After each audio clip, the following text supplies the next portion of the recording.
Аллах әлемдердің жаратушысы. Бұл Хақ Тағаланың ең маңызды, ең басты есімі.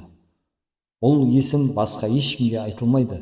Бұл сөз араб тіліндегі әл-иләх, нағыз Құдай деген сөзден өрбиді.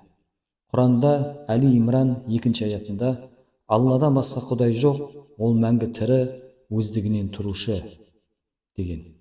Кім осы иләхи есімді күніне 1000 рет қайталаса, оның жүрегіндегі бүкіл күдік, шәк атаулы жойылады.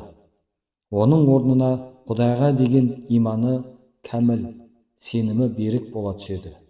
Тәңірдің осы басты есімін көп қайталап, дұға қылудың түрлі дерттерге шипалық әсері бар.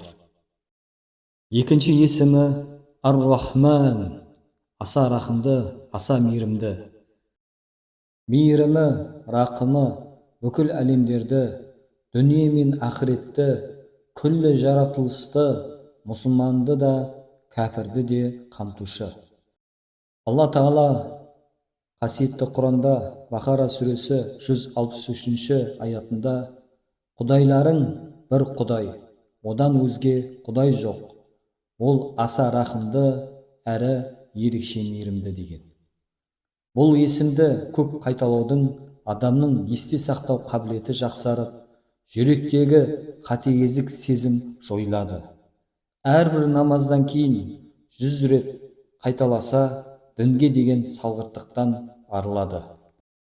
Үшінші есімі Ар-Рахим, ерекше мейірімді.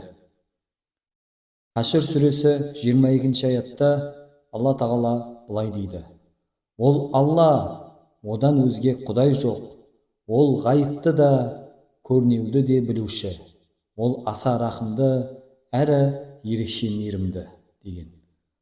Бұл есімді әрбір намаздан кейін 100 рет қайталаған жан түрлі бәле жаладан құтылады. Төртінші есімі Әл-Малик, патша, билік иесі. Алла Тағала Муъминун сүресі 116 аятта былай дейді: Алла бәрінен де биік, хақ патша, одан басқа Құдай жоқ, ол ардақты аршының иесі.